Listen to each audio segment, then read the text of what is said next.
사랑하는 성도 여러분, 오늘은 우리 교회에 매우 중요한 날입니다. 왜냐하면 우리 교회는 귀한 중직자 선거를 앞두고 있기 때문입니다. 교회의 일꾼을 세우는 것은 단순한 빈자리를 채우거나 누구에게 감투를 씌워주는 행사가 아닙니다. 하나님께서 당신의 교회를 위해서 일꾼을 하나님의 일꾼을 세우는 날입니다. 초대교회는 세 부류의 신앙 계층이 있었어요. 초대교회는 세 부류의 신앙 계층이 있었는데 첫 번째는 사도들이 있었습니다. 이들은 예수님의 살아생전에 함께했던 12 제자를 의미하지요.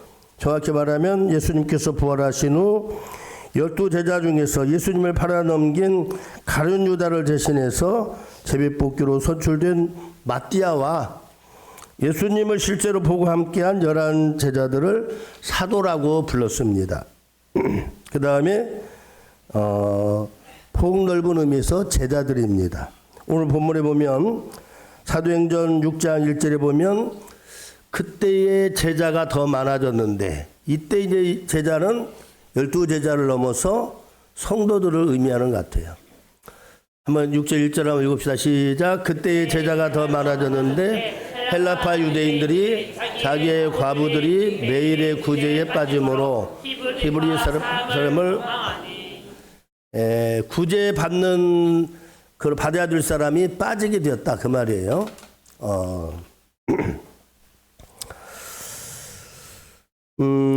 예수님 승천하신 후에 마가다락방에서 오순절 성령 강림의 역사를 체험한 다음에 120명의 성도들이 있었는데 그 성령 역사를 체험한 이후에 급속도로 복음이 전파되었는데 그때 예수를 믿고 크리스찬이 된 사람들이 무수히 많았던 것을 의미합니다.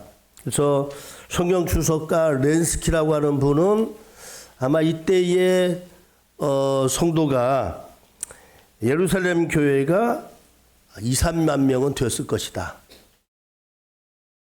그때 교회는 건물이 아니에요. 성도입니다. 성도.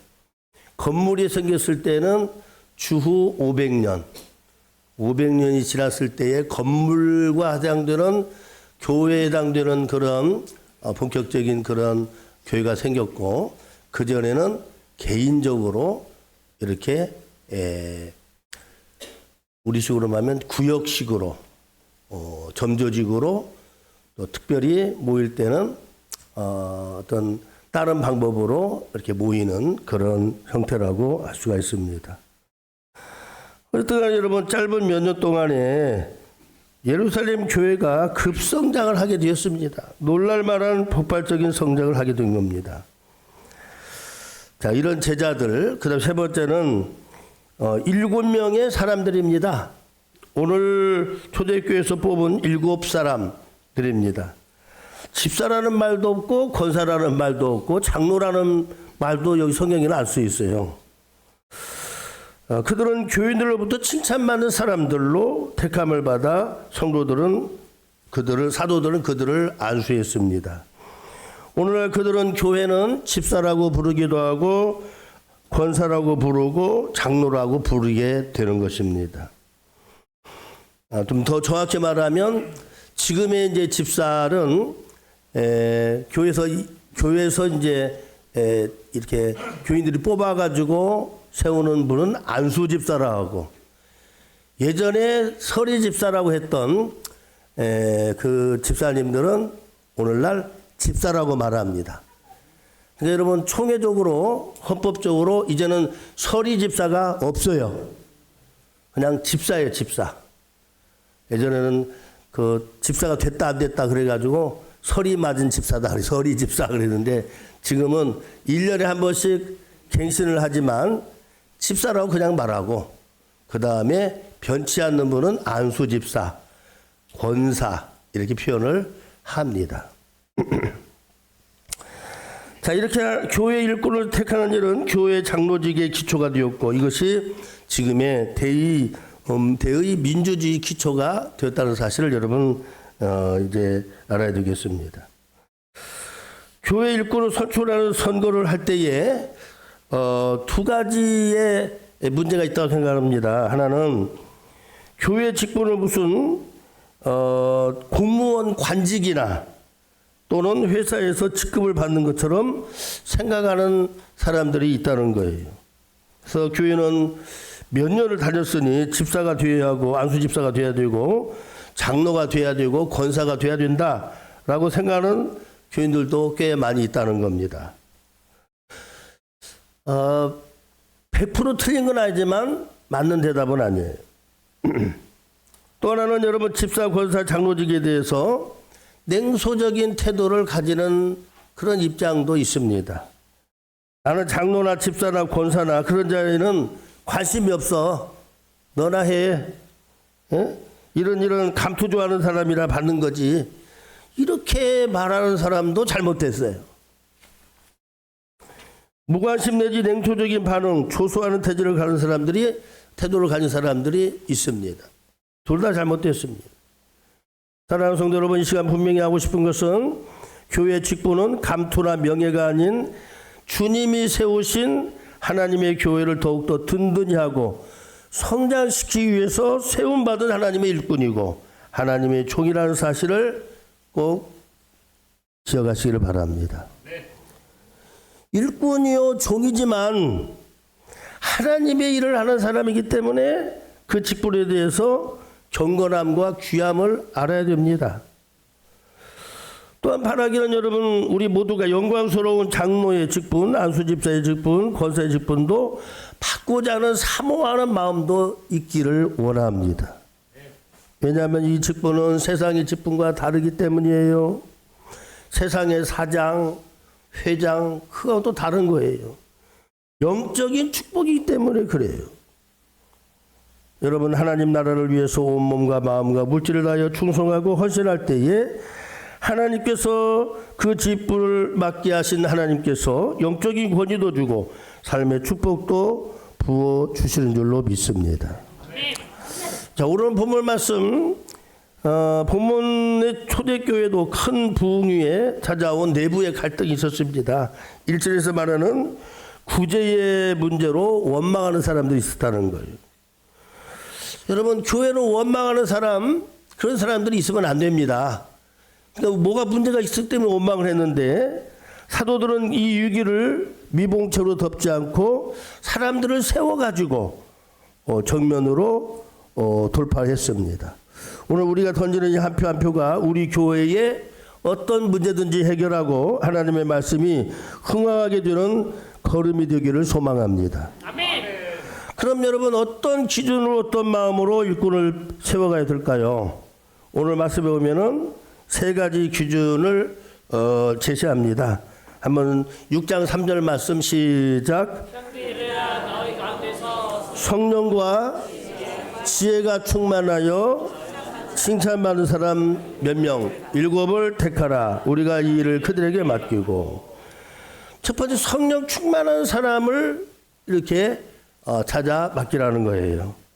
5절에 보면 하나를 더 붙여가지고 믿음과 성령이 충만한 사람이다 이렇게 표현하고 있습니다.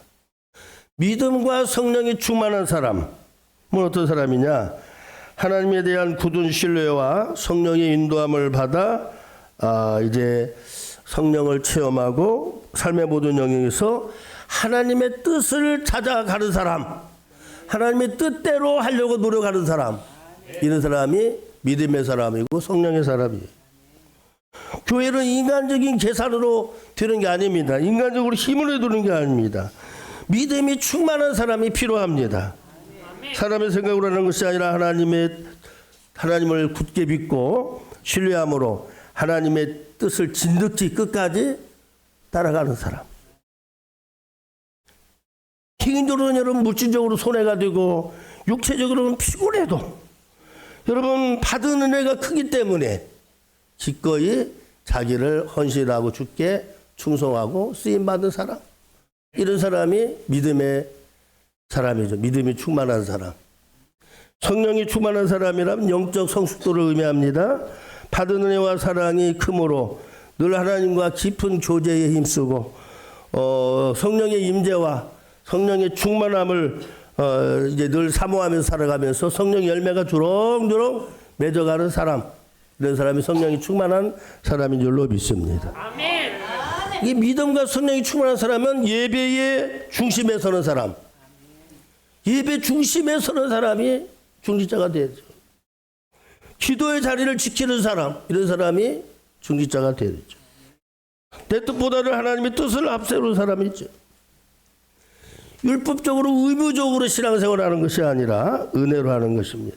신앙 때문에, 열정 때문에 교회를 위해서 기도하고 사역을 하며 너무 기뻐서 때로는 울기도 하고 너무 아픈 마음에 울기도 하고 기뻐하고 즐거워하는 사람이 성령 충만한 사람인 줄로 믿습니다. 성경은 여러분 이 믿음과 성령이 충만한 사람의 모델을 하나를 제시하고 있어요. 많이 있지만 믿음과 성령이 충만한 사람 누구라고 성경은 말할까요? 여러분 사도행전 11장 24절 시작. 바나바는 착한 사람이요 성령과 믿음이 충만한 사람이라 이에 큰 무리가 주께 더하시다. 바나바는 여러분 믿음과 성령이 충만한 사람이었어요. 우리 모두가 바나바와 같은 사람들이 되기를 원합니다. 아멘. 우리 모두 이번에 세워지는 사람이 바나바와 같은 그런 사람이 되기를 원합니다. 아멘. 옛날에는 옛날 예수 믿는 사람들은 가난한 사람이요 못 배운 사람이요 병든 사람이 예수 믿는 줄 알아요. 초기에는 그랬는지 몰라요. 그러나 여러분 제가 어린 시절 보면 예수 믿는 사람들이 그 동네의 유지고 앞서가는 사람이고 부유한 사람이고 그렇더라고요. 여러분 뭐 국회의원 30%가 여러분 우리 개신교 여러분 장로, 권사, 집사 그런 분이라 하잖아요.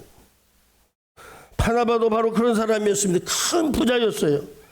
바나바는 여러분 오순절 성령 강림 임했던 마가다락방의 주인 그 마리아, 마가의 어머니 마리아와 친족 관계였어요. 혈육 관계였어요. 그런 믿음이 아주 깊은 그런 가정이었다는 거예요. 그런 바나바는 예수님을 전하는데 앞장도 섰고요.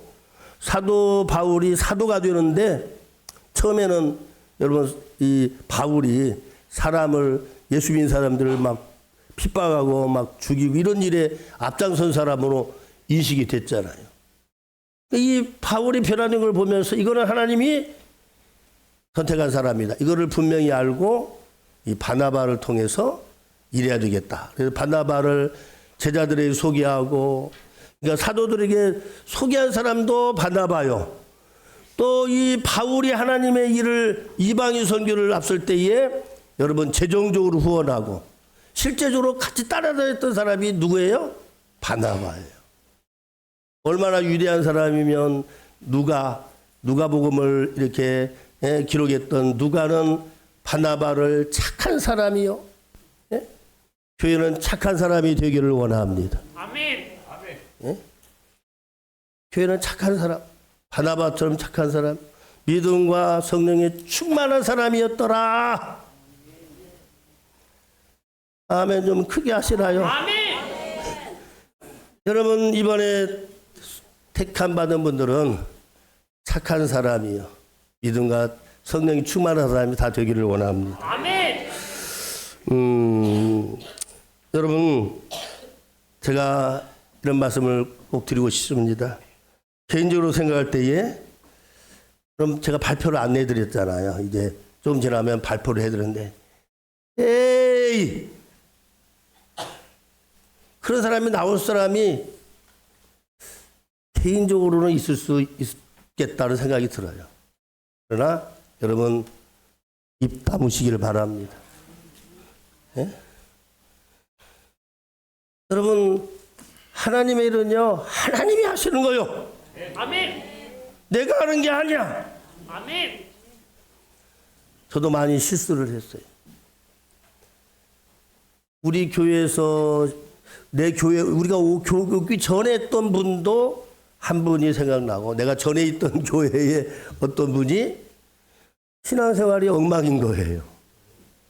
그 사람을 잘 이렇게 키우지를 못했어요. 전에 있던 교회에서. 근데 어느 날 와서 보니까 어느 교회에 안수 집사가 되어 있고 장로가 되어 있고 노예에서 일하는 그런 앞서가는 일꾼이 되었더라고요. 누가 잘못한 거예요? 내가 잘못 본 거예요. 못 키운 거예요. 좀 생각나는 분이 있어. 우리 교회에 내가 오기 전에는 내가 왔을 때는 그분이 안 계셨던 것 같아요. 우리 교회 몇세 많으신 집사님의 며느리였어요. 근데 어느 교회 다니는 거야. 오늘 보니까 권사 직분을 받았어. 에이, 이게 나왔어요. 근데요, 그 교회에 가지만 하면 그분이 나와가지고 안내를 서고 소개하고 열심히 다 하더라고요. 무슨 말을 하려고 하는 거예요? 내 생각으로 여러분 생각하지 말고 하나님께서 세워주실 줄로 믿습니다. 아멘. 하나님이 쓰실 줄로 믿습니다. 아멘. 내 생각에는 안 될 것 같은 사람이지만 여러분 세워놓으면은 하나님께서 해주시기를 우리가 기도합시다. 아멘. 큰 일꾼 되기를 위해서 기도합시다. 아멘. 그분들이 믿음이 성령이 충만한 사람 되기를 기도합시다. 아멘. 두 번째는 지혜가 충만한 사람을 택하라고 그랬어요. 여러분 신앙생활을 목표를 하다 보면요, 어떤 사람은 성격이 순수하고 믿음과 성령이 충만한데 지혜가 없어. 지혜가 할 말 못할 말 구분을 못해가지고 문제를 일으킬 때가 많습니다.